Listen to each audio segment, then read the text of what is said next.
مولانا اسد علی زیدی جو کہ ہمارے اس محرم کی ٹرانسمیشن میں ہمارے ساتھ موجود رہیں گے ان ایام میں. اور آئیے ان کی طرف چلتے ہیں اور ان سے جانتے ہیں کہ آج وہ کس موضوع پہ ہمارے ساتھ گفتگو کریں گے ہمارے ناظرین کے لیے. جی قبلہ السلام علیکم. وعلیکم السلام ورحمۃ اللہ. قبلہ ہمارا آج کا نہیں شکریہ تو ادا کیا ہی میں نے, شکریہ تو ادا کیا, شکریہ کر لوں نا پہلے تو. ہاں چاند رات. جی قائم ٹی وی کی پوری قائم ٹی وی کی جانب سے. ہاں ہاں جی ناظرین ہمارے ساتھ موجود ہیں مولانا اسد علی زیدی جو کہ ہمارے ان ایام میں ہمارے ساتھ مسلسل موجود رہیں گے. آئیے ان کی طرف چلتے ہیں ان سے اور جانتے ہیں کہ آج وہ کس موضوع پہ ہمارے ساتھ بات کریں گے ہمارے ناظرین کے لیے.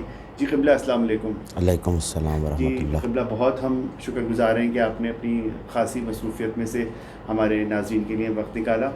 اور اب ہم آپ سے جاننا چاہیں گے کہ آج ہمارا جو یہ محرم کا جو یہ عشرہ شروع ہو رہا ہے تو اس میں آپ کیا موضوع رکھیں گے ہمارے ناظرین کو, اس بارے میں بتائیے. جی محرم کا چاند نظر آ چکا ہے اور سوگ کا ماحول ہے, درد و غم کا ماحول ہے. اور ملت تشیع وہ واحد قوم ہے کہ ساری دنیا یہ کوشش کرتی ہے کہ خوشیاں ہی خوشیاں آئیں اور غم سے محفوظ رہیں, لیکن یہ واحد عزادار قوم ہے جو یہ دعا کرتی ہے کہ حسین کا غم جلد سے جلد واپس آ جائے. ابھی محرم ختم نہیں ہوتا, 9 ربیع الاول کی عید نہیں ہوتی کہ عید کے بعد فوراً ایک انتظار شروع ہو جاتا ہے کہ اب محرم کب آئے گا. تو ہمیں پہلے تو شکر بھی ادا کرنا چاہیے اس نعمت عظمیٰ کا کہ پروردگار نے ہمیں غم حسین کی نعمت عطا کی, اور ہم خوش نصیب ہیں کہ جناب زہرا کی دعا میں شامل ہیں کہ ہم اس دعا, اس عزاداری کی عظیم خدمت کہ اس ماں کو اس کی لال کا اور اس کے خانوادے کی مظلومیت کا پرسہ بھی دے سکیں. اور یہی ہر سال میں یہ جملہ کہا کرتا ہوں, عشر محرم کی مجالس میں بھی کہتا ہوں اور یہاں بھی کہوں گا کہ عزاداری ہمارا عہد نہیں ہے. عزاداری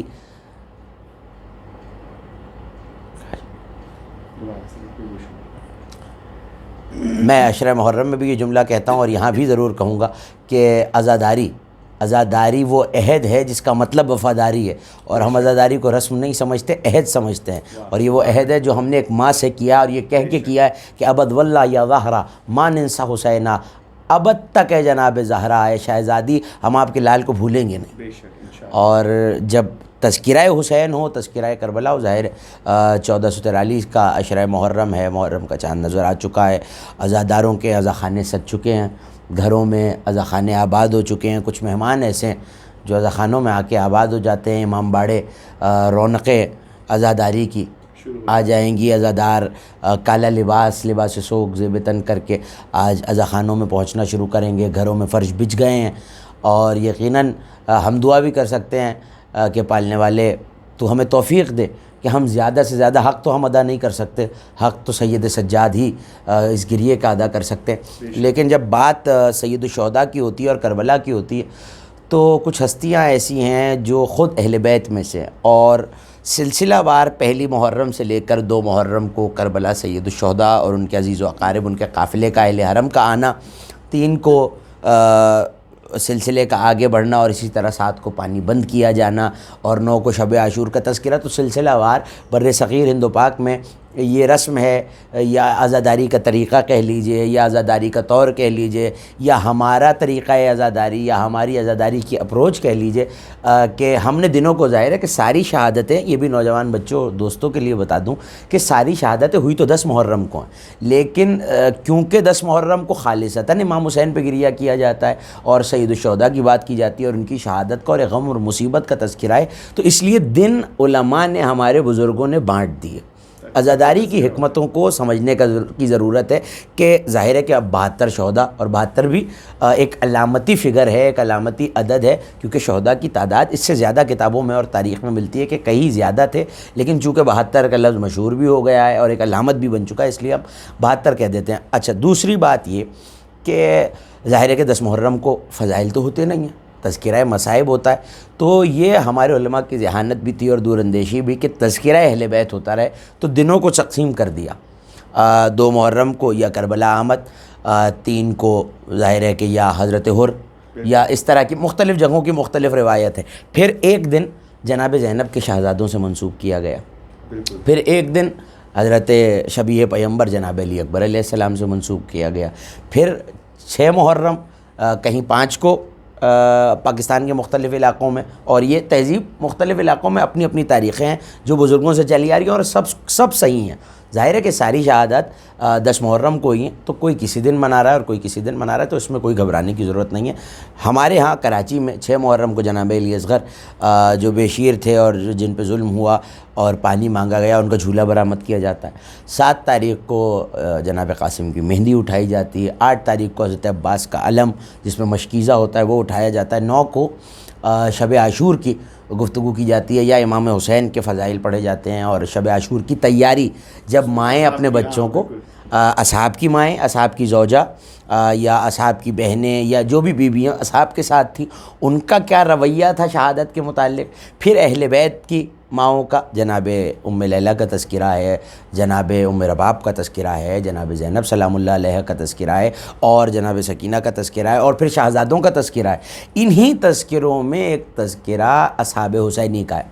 اب چونکہ اہل بیت ظاہر ہے کہ اصحاب سے افضل ہیں, حضرت عباس ہو گئے, جناب قاسم ہو گئے, شہزادہ علی اکبر ہو گئے, شہزادہ علی اصغر ہو گئے, شہزادگان اونو محمد ہو گئے, تو عشرہ محرم میں جو مجالس ہوتی ہیں اور جو آپ سنتے ہیں مسلسل, اس میں رسم بھی یہی رہی ہے, طریقہ بھی یہی رہا ہے. اور چونکہ اصحاب سے بارہا اہل بیت افضل ہیں, اور کتنے بھی اصحاب کا مرتبہ یقیناً ایسا بلند ہے جس پہ میں ابھی گفتگو کروں گا, لیکن ظاہر ہے اہل بیت کا جو تذکرہ ہے وہ ان سے کہیں بلند ہے. تو اصحاب کا تذکرہ یہ تو نہیں کہوں گا کہ نہیں ہوتا, لیکن مختصر ہوتا ہے, یا جناب حر کا تذکرہ ہو جاتا ہے یا جناب حبیب کا تذکرہ ہو جاتا ہے خط کے حوالے سے. تو کوشش یہ ہے, جیسا آپ نے پوچھا کہ ہم کس عنوان سے گفتگو کریں گے, تو چونکہ ہم قائم ٹی وی کے ناظرین جو ہیں وہ ایک مختلف پلیٹ فارم پہ ہمیں دیکھ رہے ہیں, اور ظاہر ہے کہ ٹی وی پہ گفتگو میں چاہتا ہوں کہ ایسے موضوع کو اجاگر کیا جائے جس پہ عموماً وہ تو مجالس میں ظاہر ہے کہ عشرہ مجالس میں, عشرہ محرم میں, لیکن چونکہ یہ ڈاکیومنٹ ہوتا ہے اور پروگرام ریکارڈڈ بھی ہوتے ہیں اور پھر ایک محفوظ ہو جاتے ہیں, تو اصحاب حسینی کے حوالے سے کہ جو سید الشہداء کے ساتھ تھے, ظاہر ہے کہ اس میں حضرت عباس تو لشکر کے سالار ہیں, ایک دستہ جو ہے جناب علی اصغر کے پاس ہے, جہاں قاسم ابن حسن جیسے شجاع ہوں, جہاں اونو محمد جیسے شجاع بیٹے ہوں, اور جہاں 6 مہینے کے بچے کی ایسی شجاعت ہو کہ 9 لاکھ کا لشکر کانپ اٹھے, تو وہاں باری ظاہر ہے کہ نہیں آتی اصحاب کی. لیکن اس حوالے سے چونکہ ایک مختلف میڈیم میں ایک مختلف وساطت سے ہمارے ناظرین ہمیں دیکھ رہے ہیں, تو اس عشرے میں یہ جو 10 دن ہیں, آج چاند رات ہے, تو کچھ تمہیدی گفتگو رہے گی ظاہر ہے, اور کل سے کوشش یہ رہے گی کہ ایک ایک صحابی کا باقاعدہ ایک دن تذکرہ کیا جائے, اور دنوں کی مناسبت سے جو اہل بیت کا تذکرہ ہے وہ ہم مصائب میں. جی قبلہ آپ کا بہت شکریہ. ناظرین اب وقت ہوا ہے بریک کا, اور ہم مسلسل اب بات کریں گے مولا حسین اور ان کے اصحاب پر. آپ دیکھتے رہیے قائم ٹی وی. جی ناظرین, ہم بریک سے واپس آ چکے ہیں اور ہمارے ساتھ موجود ہیں مولانا اسد علی زیدی, جو کہ اصحاب حسین علیہ السلام پر بات کر رہے ہیں. آئیے چلتے ہیں ان کی طرف. اور قبلہ میں آپ سے یہی گزارش کروں گا کہ آپ بہت خوبصورت موضوع آپ نے تجویز کیا ہے, تو اسی موضوع کو آپ تھوڑا سا ہمارے ناظرین کے لیے کنٹینیو کیجیے. دیکھیے, میں جان کے دانستہ اس عنوان کو لے کے آیا ہوں. ظاہر ہے کہ جو بزرگ یا جو مجلسی افراد یا جو کتابوں سے وابستہ ہیں وہ تو سیرت اصحاب حسین جانتے ہیں, لیکن ہمارے ہاں شاعری میں کہہ لیجئے یا نثر میں کہہ لیجئے ایک تصور ہے, مثال کے طور پہ حضرت حر کا. جی, تو حریت ایک فکر کا نام ہے. حر صرف ایک ذات نہیں رہا, ایک علامت بن گیا کہ ظلم کی گہرائیوں سے یا اندھیروں سے نکل کے نور ہدایت کی طرف جانا. تو یہ اصحاب کا تذکرہ یوں بھی ضروری ہے کہ لوگوں کو پتہ چلے کہ جو حسین کے صحابی تھے اور جان دینے پہ تیار ہیں. دیکھیے حضرت عباس تو حسین کے بھائی ہیں, قاسم بھتیجے ہیں, شہزادے, یہ تو رشتہ داری کا معاملہ ہے. کربلا ایک ہماری نظر ہے, ایک دنیا کی نظر ہے ظاہر ہے, اور ہم تو ظاہر ہے کہ عقیدت اور محبت اہل بیت سے رکھتے ہیں. لیکن ایک یہ زاویہ بھی ہے کہ جہاں مستشرقین نے اور عیسائی اور یا غیر مسلم محققین نے یا تاریخ دانوں نے تذکرہ کیا, وہ حیران ہیں آج تک کہ یہ کیسے لوگ تھے جن کی نہ رشتہ حسین سے, جن کی نہ کوئی غرض حسین سے, لیکن کٹنے اور مرنے اور شہید ہونے کو تیار ہیں. میں اس حوالے سے ایک آیت اپنے سننے والوں کے لیے, اپنے ناظرین کے لیے پیش کرنا چاہتا ہوں.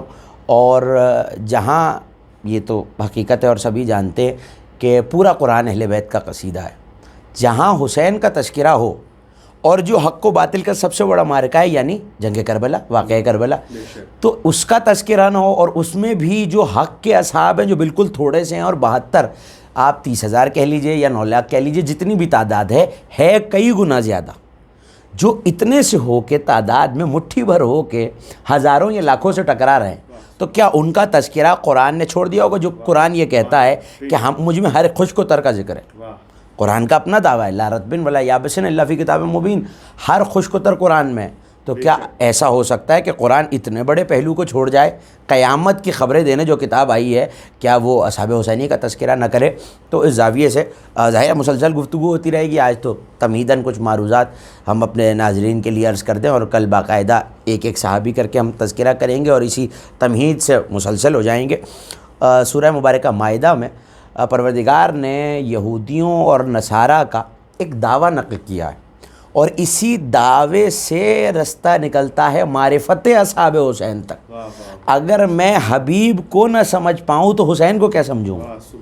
سوال یہ ہے کہ میری عقل میں جب حر نہیں آ رہا تو حسین کا مقام کیسے آ جائے گا؟ میری عقل میں اگر جون علیہ السلام کا، کیونکہ یہ سارے علیہ السلام ہیں اور ان پہ سلامتی، اور یہ ہم نے نہیں کہا، یہ امام صادق، اور زیارت جو آپ پڑھتے ہیں صحابہ حسینی کی مقتل کے پاس کھڑے ہو کے یا شب جمعہ جو زیارت ہے، اس میں معصوم سلام کر رہے ہیں، تو کیا عظمت ہے کہ ایک معصوم اصحاب حسین پہ سلام پیش کر رہا ہے، تو کیا عظمت ہوگی؟ تو پہلے ان کا مرتبہ سمجھ میں آئے تو زینت ہوتے چلے جائیں گے سید الشہداء کی ذات کی۔ آیت یہ ہے کہ قالت الیہود والنصارى، یہ یہودی اور نصرانی میرے حبیب یہ کہتے ہیں کہ نحن ابناء اللہ واحباؤہ، ہم اللہ کے بیٹے ہیں نعوذ باللہ، اور اللہ کے احباب ہیں، اللہ کے دوست ہیں، اللہ ہم سے محبت کرتا ہے۔ ان سے کہہ دیجئے لما یعذبکم، کہ اگر تم اللہ کے احباب ہو یا اللہ کے بیٹے ہو نعوذ باللہ، تو اللہ تمہارے برے اعمال پہ تمہیں عذاب کیوں دیتا ہے؟ بل انتم بشر ممن خلق، بلکہ تم تو وہ بشر ہو جس کا وہ خالق ہے۔ اس کا مطلب ہے کہ تم تو ادنا سے بشر ہو۔ اگر تم اللہ کے احباب ہوتے یا نعوذ باللہ اللہ کے بیٹے ہوتے تو اللہ کبھی تمہارے گناہوں پر تمہیں عذاب نہیں دیتا۔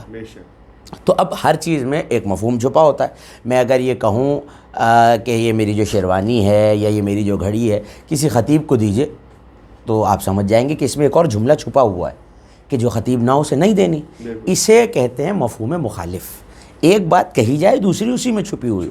تو اس کا مطلب ہے اگر آیت کہہ رہی ہے کہ اگر تم اللہ کے احباب اور اولیاء ہوتے یا اس کے نعوذ باللہ بیٹے ہوتے تو اللہ تمہیں عذاب نہیں دیتا، اس کا مطلب ہے کہ بیٹے تو ہو نہیں سکتے، اور وہ تو آیت واضح طور پہ اس بات کی نفی سورہ اخلاص میں رکھی ہوئی ہے کہ لم یلد ولم یولد، نہ وہ کسی سے ہے، نہ اس کی کوئی اولاد ہے، نہ وہ کسی کا بیٹا ہے، تو خدا تو ان چیزوں سے منزہ ہے۔ تو یہ بات تو ختم ہو گئی، اس کا جواب سورہ اخلاص نے دے دیا۔ لیکن اب جو نقطہ قرآن نے بیان کیا ہے، اور ظاہر ہے کہ یہ معرفت اہل بیت قرآن و حدیث بیان کرنے کے دن ہے، اور قرآن و حدیث سے ہی ہم معرفت اہل بیت اور عقائد کی طرف بڑھتے ہیں، تو آیت ہمارے سننے والے نوجوان دوست بھائی اور بزرگوں کو بھی دعوت نظر کہ قرآن اگر کہہ رہا ہے کہ تمہیں عذاب کیوں دیتا ہے اگر تم اللہ کے احباب ہو، تو اس کا مطلب ہے کہ جو بھی اللہ کے احباب ہوں گے اللہ کہہ رہا ہے انہیں عذاب بھی نہیں ہوگا اور وہ تم جیسے بشر بھی نہیں ہوں گے۔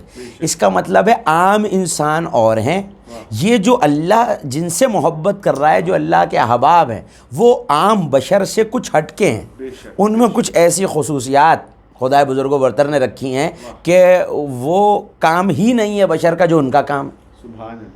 ایک یہ دعویٰ ہے۔ دوسرا دعویٰ انہی یہود و نصارہ کا قرآن میں رکھا ہوا ہے کہ یا ایھا الذین ھادوا، یہ سورہ مبارکہ جمعہ 62واں سورہ، اے یہودیوں ان زعمتم انکم اولیاء للہ من دون الناس، اگر تم یہ زعم رکھتے ہو، اس بدگمانی میں ہو کہ اللہ نے جو ولی بنائے انہیں چھوڑ کر تم ولی ہو، تو فتمنوا الموت، موت کی تمنا کرو۔ سبحان اللہ، سبحان اللہ۔ ان کنتم صادقین، اگر تم سچے ہو تو موت کی تمنا کرو۔ تم یہ کہتے ہو کہ تم اللہ کے بنائے ہوئے ولی ہو، یعنی تم اللہ کے ولی سے مراد یہاں دوست ہے یا جس سے اللہ محبت کرے، یہ وہ والا ولی نہیں ہے جو ہم ولایت اہل بیت کے لیے استعمال کرتے ہیں، جن سے اولیاء اللہ جس طرح جن لوگوں سے اللہ محبت کرے۔ تو اگر تم سے اللہ محبت کرتا ہے اور تم اولیاء اللہ ہو تو پھر موت کی تمنا کرو، تمہیں تو کوئی ڈر آخرت کا نہیں ہونا چاہیے۔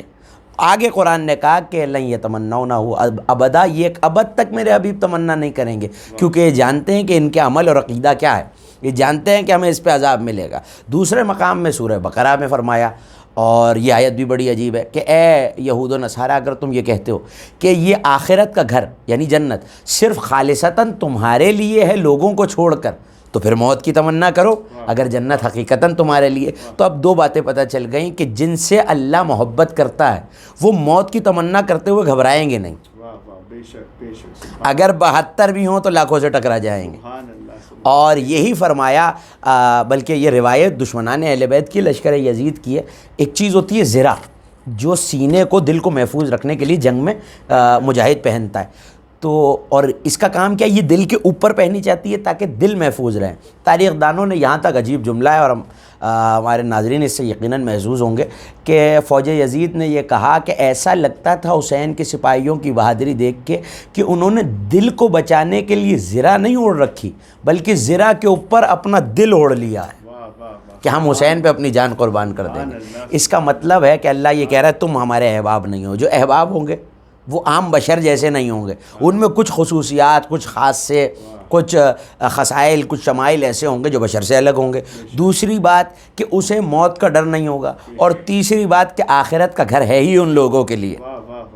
یہ تین باتیں اگر محفوظ ہو گئیں تو اللہ نے قرآن میں ایک بات کا جواب دیا۔ اب دعوے تھے یہودیوں کے دو، اور شاید اسی پہ ہماری گفتگو آج کی تمام ہو جائے، اور کل سے ہم باقاعدہ تذکرہ کریں، کیونکہ ایک مختصر وقت میں ہمیں محدود بھی ہوتا ہے، اور اسی میں ہم نے گفتگو کو مکمل بھی کرنا ہوتا ہے، پیغام آپ تک بھی پہنچانا ہوتا ہے۔ تو جملہ دیکھیے گا کہ قرآن کہہ کیا رہا ہے۔ 3 آیتیں میں نے آپ کے حوالے کی۔ ایک کہ یہ کہتے ہیں کہ ہم اللہ کے بیٹے اور اللہ کے احباب ہیں۔ اللہ نے کہا کہ تم تو بشر ہو، اور جو اللہ کے احباب ہیں وہ مختلف ہوں گے، اللہ کبھی تمہیں عذاب نہ دیتا۔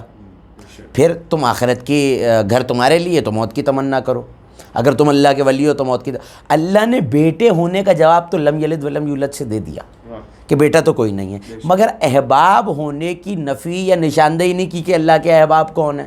پتہ کب چلا جب میرے اور آپ کے چھٹے امام کربلا ہونے کے بعد کربلا پہنچے اور گنج شہیداں کے پاس آئے، تو زیارت آپ پڑھتے ہیں، اور فقرہ جو زیارت پڑھتے ہیں انہیں یاد آ جائے گا، السلام علیکہ یا اولیاء اللہ و اوداؤہ، السلام علیکہ یا اصفیاء اللہ و اوداؤہ، اے اللہ کے اصفیاء، السلام علیکم یا اصفیاء اللہ و احباؤہ، اے اللہ کے چنے ہوئے لوگوں اور اللہ کے احباب تم پر سلام، اے اللہ کے ولیوں یعنی جنہیں اللہ دوست رکھتا ہے ان پر سلام۔ اب آیت کھل کے سامنے آئی کہ قرآن صرف مدح حسین نہیں کرتا، مدح اصحاب حسین بھی کرتا ہے، اور اسی پہ انشاءاللہ ہم آنے والے 10 روز تک کوشش کریں گے کہ ایک ایک صحابی کا جتنا احوال اس مختصر وقت میں، کیونکہ ظاہر کتابوں پہ کتابیں لکھی گئی ہیں، اور کام گو کہ کم ہوا ہے باقاعدہ اصحاب پہ، لیکن جتنا ہوا ہے وہ بھی اگر بیان کرنا شروع کریں تو پھر ایک سمندر ہے، اور وقت قلیل ہے۔ کل سے کوشش کریں گے کہ باقاعدہ اس گفتگو کو بھی آگے بڑھائیں، اور روزانہ فضیلت اصحاب حسین کو بھی اجاگر کریں، اور ایک شخصیت، ان کے حالات، واقعات کو بھی بیان کر سکیں۔ آخر میں قبلہ میں آپ سے چاہوں گا کہ آپ اہل بیت نے جب یہ چاند جب دیکھا کرتے تھے تو اس وقت وہ کس طرح محرم کے ایام کو گزارا کرتے تھے، وہ کیسے اس کو محسوس کرتے تھے؟ جی یہ بالکل ہمیں یہ تلاش بھی کرنا چاہیے، مجلسوں میں بیان بھی ہونا چاہیے، اور ظاہر ہے کہ ہمارے بزرگ یہ جانتے بھی تھے۔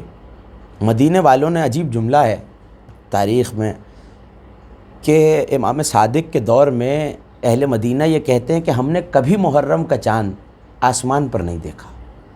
جب امام صادق کے گھر سے رونے کی آوازیں بلند ہو جاتی ہم سمجھتے کہ محرم کا چاند ہو گیا ہے، اور اس کے بعد پھر کوئی امام کو مسکراتے نہیں دیکھتا تھا، دن رات اپنے جد مظلوم پہ گریہ کیا کرتے، اور عالم یہ تھا کہ ذاکر کو بلایا کرتے، اور یہ عجیب عظمت ہے، آپ بھی مولا کا ذکر کرتے ہیں، ہم بھی مولا کا ذکر کرتے ہیں، تو خود زمین پہ میرے امام بیٹھ جاتے اور ذاکر کو منبر پہ بٹھا کے دیبل سے کہتے، فرزدق سے کہتے، جتنے شعراء ہر زمانے میں امام رضا نے، امام صادق نے اپنے زمانے کے شاعروں کو منبر پہ بٹھا کے بس ایک بات کہی ہے، مجھے میرے جد کا مرثیہ سنا دے۔ یہ رونا، یہ فرش بچھانا، تبرک پکانا، اپنے ہاتھوں سے تبرک کا اہتمام کیا کرتے۔ امام سجاد بعد کربلا جب چاند دیکھتے تو محرم کا چاند دیکھ کے تبرک کا اہتمام کرنا شروع کرتے، حتیٰ کہ کربلا کے بعد وہ وقت آیا کہ جب کسی نے اپنے بیٹے کی شادی میں طلب کیا ہے امام کو، تو مولا نے کہا کہ ہم کربلا کے بعد خوشیوں میں نہیں جاتے، تو کیا تو میرے بھائی علی اکبر کی مجلس رکھے؟ اس نے اپنے گھر مجلس کی، تو انتظار کرتا رہا کہ ابھی مولا آ جائیں گے، ابھی مولا آ جائیں گے۔ جب بہت دیر گزر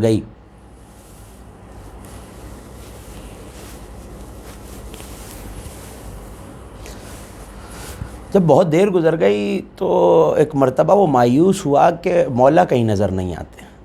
مولا کو دیکھتا ہوا دائیں بائیں دروازے تک آیا جہاں عزادار اپنی جوتیاں اتار کے، اپنی نالین اتار کے، اپنی پاپوش اتار کے عزاخانے میں داخل ہوئے تھے۔ اس نے جو منظر دیکھا وہ تڑپ گیا۔ میرا چوتھا امام اس جگہ بیٹھا ہوا تھا جہاں عزاداروں کی نالین ہوتی۔ یہ سوچنے کا مقام ہے ہمارے لیے کہ عظمت عزاداری کیا ہے، کہ جس کے گھر کا غم ہے وہ پرسہ لینے کے لیے کہاں بیٹھا ہوا ہے۔ عظمت عزاداری کیا ہے؟ ایک ماں ہے، جب آپ عزاخانہ سجاتے ہیں نا تو وہ ماں آ جاتی ہے، اور وہ ماں اکیلی نہیں آتی، وہ اپنی ایک بیٹی کو ساتھ لاتی ہے، اپنی ایک پوتی کو ساتھ لاتی ہے۔ یہ ماں بقیہ سے آتی ہے، یہ بیٹی شام سے آتی ہے، اور ان کے ساتھ وہ چھوٹی سی بچی بھی ہوتی ہے۔ جب آپ روتے ہیں نا عزاخانوں میں جا کے، تو وہ بچی آپ کو دیکھ کے دعائیں دیتی ہے، اور اپنی پھوپھی سے پوچھتی ہے، پھوپھی اماں یہ کسے رو رہے ہیں؟ جناب عالیہ پلٹ کے کہتی ہیں، سکینہ ان میں کوئی تمہارے بابا کا ماتم کر رہا ہے، کوئی بھیا کا ماتم کر رہا ہے، کوئی چچا کا ماتم کر رہا ہے۔ تو رو کے کہتی ہے، پھوپھی اماں کاش یہ کربلا میں ہوتے تو مجھ پہ ظلم نہ ڈھائے جاتے، مجھے تماچے نہ مارے جاتے۔ یہ عظمت عزاداری ہے کہ امام آنے والوں کا استقبال کرتے، جانے والوں کا جو مجلس سے جاتے انہیں تبرک اپنے ہاتھ سے دیتے، شکریہ ادا کرتے۔ اور میں نے کتابوں میں یہ تحقیق بھی کی کہ یہ چاند نظر آتے ہی عزاداروں کے دلوں پہ ایک غم کی کیفیت کیوں طاری ہو جاتی۔ جب میں نے حدیثوں کو ٹٹولا تو امام سے کسی نے یہ سوال کیا کہ مولا یہاں محرم کا چاند نظر آتا ہے اور ہماری دل کی کیفیت عجیب مضطرب ہو جاتی ہے، اور دل چاہتا ہے کہ زاروں قطار دہاڑے مار کے امام حسین پہ رونے لگیں۔ تو ایک مرتبہ چیخ مار کے رونے لگے، اور رو کے فرمایا، تم نے یہ کیا پوچھ لیا؟